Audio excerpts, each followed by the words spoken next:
para você, ouvinte, internauta, que precisa de informações nessa área da Previdência Social. O professor Tiago já está com uma pergunta anotada, que é da Maria Itiqué Carneiro, e a resposta vem agora, porque o relato, professor Tiago, diz o seguinte: o benefício da minha mãe foi bloqueado por falta de prova de vida. Já fiz a prova e pedi o requerimento no 135 para benefícios não recebidos. Pediram para esperar 5 dias e já passaram vários dias e ainda sem resposta. O que devo fazer? Esperar, professor Tiago? Alimentar a paciência ou cobrar pelo 135? Bom cobrar pelo 135 também. Você pede para falar no setor da ouvidoria, né? Você pega o protocolo desse requerimento que você fez e com protocolo e diz na ouvidoria para dizer: olha, eram 5 dias, já passou desse tempo aí. Juliana, em Pentecoste, meu marido trabalha em uma empresa e nessa pandemia tem jornada e salários reduzidos em 70%. A fábrica ficou de pagar só 30%, mas depositou apenas R$132. Isso está certo, professor Tiago? Juliana, a gente teria que saber qual é o valor para saber se 132 é o equivalente a 30% ou não do salário dele. Mas o mínimo do mínimo é o salário mínimo, né, professor Tiago? É o mínimo. Ou seja, R$300. Eu poderia ter redução de trabalho também, eu poderia ganhar. Hoje tem uma súmula do TST, na verdade uma orientação jurisprudencial, que os contratos também podem ser inferiores ao salário mínimo. Então, partindo da base que se fosse salário mínimo, realmente não bateria com 30%, porque seria R$301,50. Mas ele pode ter um contrato de trabalho dele que seja inferior ao mínimo, já que hoje a Justiça do Trabalho permite. Professor Tiago, e mesmo que fosse R$300, com descontos de FGTS, de INSS, dizer que o desconto não é sobre o salário original, mas sim sobre a parte que a empresa paga, no caso aqui 30%. Isso mesmo, Zenô, teria que ser sobre o percentual acordado com a empresa. Raimunda, em Apuiarés, gostaria de saber sobre a minha aposentadoria. Eu sou agricultora rural e pago o sindicato desde 2000. Eu vou completar 36 anos. Eu queria saber se eu preciso continuar pagando o sindicato até chegar à minha idade, se aposentar, ou se posso parar e quando estiver perto de me aposentar, continuar pagando. Professor Tiago, esclareça bem direitinho, porque a dona Raimunda, não vou nem chamar ela de dona Raimunda, ela tem apenas 36 anos de idade, ou seja, está na fase mesmo de contribuir para a Previdência Social. Minha idade, Luzenô, 36. É uma menina, Raimunda. Raimunda, o pagamento ao sindicato, ele não serve só para comprovar perante a Previdência. O sindicato tem que ter um papel grande na luta, na defesa do direito dos trabalhadores, tá? Então, é importante que você tenha essa relação para ter esse órgão maior aí que lhe ajude a lhe proteger. Agora, pagar o sindicato também não vincula ao reconhecimento direto do INSS. Ele é uma das provas, uma prova muito importante. Mas, se você não tiver condições, não puder pagar, você pode utilizar outras provas. Ou, se você quiser mais na frente lá voltar a pagar, também é possível. De Jesus, em Fortaleza. Meu esposo tem 57 anos de idade, contribuiu durante 11 anos e há 16 anos deixou de recolher para o INSS. Isso vai dar problema, Tiago, quando chegar o tempo de pedir a aposentadoria? E com quantos anos ele deve pedir a aposentadoria? Professor Tiago, dê uma resposta aqui segura para a dona de Jesus. Dona de Jesus, vai dar problema, porque o seu marido ainda não completou a carência mínima. Ele tem que ter pelo menos 15 anos de contribuição para poder se aposentar. E ele vai se aposentar com 65 anos de idade. Mas fica tranquila, dá tempo ainda a pagar, tá faltando mais 4 aninhos aí, vai poder pedir a aposentadoria logo em breve. Francisco, em Guaraciaba do Norte, queria saber se o governo não vai cobrar prestação de empréstimos de aposentados. Ou seja, o Francisco faz perguntas sobre empréstimos consignados, professor Tiago.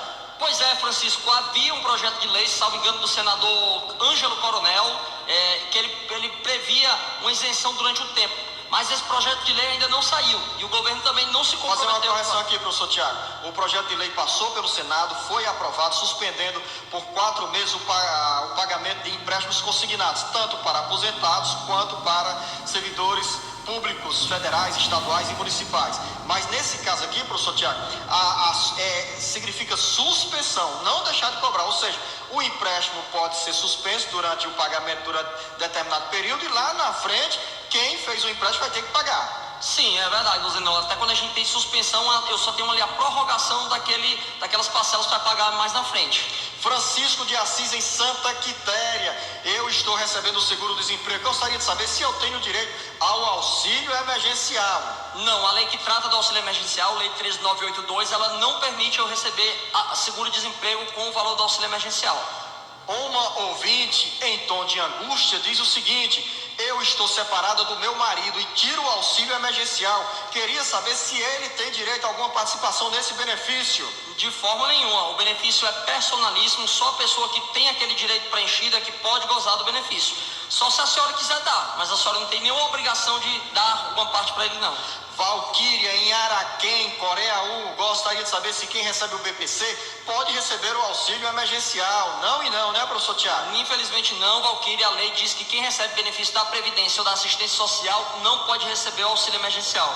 Mário, em Icó, eu recebo Bolsa Família? Sou eu e minha filha no cadastro, sou pai solteiro. Queria saber por que não recebo os R$ 1.200, como posso receber esse benefício? Porque, Mário, existia um projeto de lei 873, né, da autoria do senador Randolfo Rodrigues, que previa que os homens também, chefes de família, fossem pais solteiros, tivessem direito. No entanto, esse foi um ponto vetado aí pelo presidente na hora de sancionar a lei. Professor Tiago, Rita, em Maranguape, eu tenho 15 anos de contribuição e o meu status de pedido tem concluído. O que significa isso? Significa que você já preencheu todos aqueles dados quanto ao benefício. Agora é esperar a resposta. Antônia, em Santa Quitéria, meu filho é beneficiário do BPC e sou representante legal dele. Como posso contribuir para eu me aposentar? A senhora pode ficar recolhendo como segurada facultativa, né? Porque se a senhora recolher como segurada obrigatória, pode ser aí presumido que a senhora tem alguma renda e pode influenciar na suspensão do benefício do seu filho. Mas se a senhora contribuir como facultativa, a senhora está dizendo que não tem uma renda formal, mas quer se filiar à Previdência. Pergunta que chega de Icapuí, o Adriano diz: meu pai tem 51 anos de idade, é pescador e tem 40 anos de contribuição. Ele terá direito de pedir a aposentadoria? Terá direito sim, desde que ele comprove pelo menos 15 anos na agricultura, quando completar 60 anos de idade. Já tem 40 anos como pescador, ou seja, desde os 11 anos de idade vive em alto mar. Aos 60 anos de idade terá direito à aposentadoria, professor Tiago? Terá direito sim, Luzenor, porque ele já tem esse tempo mínimo de 15, tem 40 anos aí de prova como pescador, então quando chegar aos 60 anos de idade ele vai se aposentar. Francisco de Assis, no bairro Presidente Kennedy, em Fortaleza, tenho 58 anos de idade e em novembro do ano passado faltavam 9 meses para completar 35 anos de contribuição.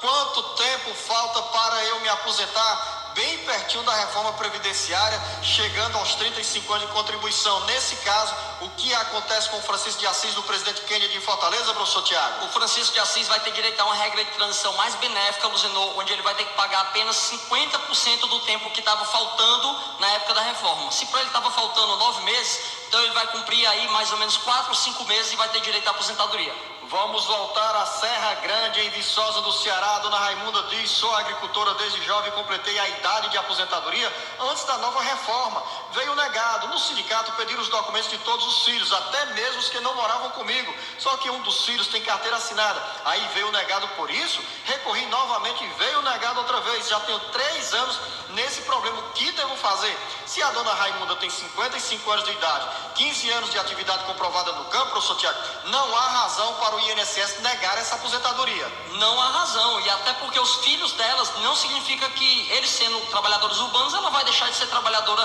rural, né?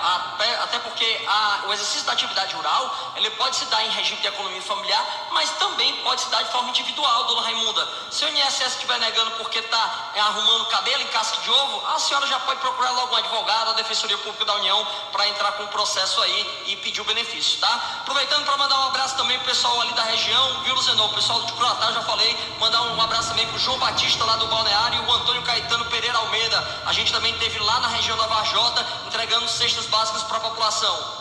Professor Tiago, Marilene em Campanário, ali na Grande Sobral também, né? Estou com meu marido doente em casa, ele quebrou a perna direita. Ele fez uma cirurgia no dia 1º de abril de 2020, em Sobral. Aqui afirmo que não pagamos direito nenhum, somos agricultores, temos uma renda muito baixa. Esse acidente aconteceu devido a um acidente de moto ou com moto. Gostaria de saber se o meu marido pode se aposentar. Olha, se ele não pagava o INSS, ele não tem direito ao benefício. Mas se ele for um segurado especial, que é o pescador, o agricultor, um quilombola ou indígena, aí bastando mostrar que ele exercia atividade rural, sim, ele pode ter direito a um benefício por incapacidade. Um ouvinte ou uma ouvinte nos ligou aqui, não deixou a pergunta com a autoria identificada, mas no início do programa o professor Tiago já explicou sobre, e a dúvida essa do nosso ouvinte, da nossa ouvinte, em relação à abertura das agências do INSS. Ou seja, professor Tiago, falamos da abertura do Alerta Geral, no dia 13 retomam as atividades nos postos de atendimento presencial no INSS. Dia 13, então estamos bem ansiosos com isso aí, né, Luzenon, para que a Previdência volte a trabalhar com a devida segurança, mas com sua capacidade total para entregar direito de quem realmente preencheu todos os requisitos e está sofrendo com a demora aí. Professor Tiago, Julita, em Santa Quitéria, meu filho está na fila do BPC Loas e está recebendo R$600 do auxílio emergencial. Esse benefício é só de 3 meses ou até sair a perícia? O adiantamento de R$600 é esse previsto só em 3 meses, sim. Só que o benefício vai continuar sendo pago independente do adiantamento. Vai continuar pago até ele preencher todos os requisitos. Se ele é uma pessoa com deficiência, até quando permanecer a deficiência dele. Deixou uma dúvida para mim, professor Tiago. Quer dizer que quem deu entrada, por exemplo, como é o caso da dona Julita, com o filho dela, no pedido do auxílio do BPC e apareceu o auxílio emergencial. Quem pediu o auxílio emergencial e foi contemplado vai continuar recebendo por quanto tempo? O auxílio emergencial vale por 3 meses. Há discussão nesse momento sobre ampliação por mais 2 ou 3 parcelas do benefício. Luzenon, é que ela não falou que estava recebendo o filho dele o auxílio emergencial, não. Acho que você está... Eu deduzi, professor. Confesso para você que eu deduzi pelo valor de R$600, imagino eu que seria o auxílio emergencial. É porque também há uma possibilidade de antecipação do BPC, que é justamente no valor de R$600. Então foi uma coincidência. Nesse caso aí, professor Tiago, para esclarecer aos nossos ouvintes internautas e principalmente a dona Julita, se o valor é de R$600 e não é auxílio emergencial, ele, o filho, vai continuar recebendo como antecipação do BPC até chegar à perícia ou à concessão do próprio BPC? Isso mesmo, Luzenon. Para quem pediu o benefício de prestação continuada à pessoa com deficiência, o governo está antecipando. Por quê? Porque não tem médico para fazer perícia, as agências estão fechadas. Então ele permitiu essa antecipação de pelo menos 3 meses. E aí, assim que for restabelecido o serviço de perícia médica do INSS e for confirmada que ele é uma pessoa com deficiência que tem direito ao BPC, o benefício vai continuar sendo pago, além dos 3 meses. Professor Tiago, vamos a mais um intervalo aqui no Jornal Alerta Geral. A você, ouvinte internauta, tem um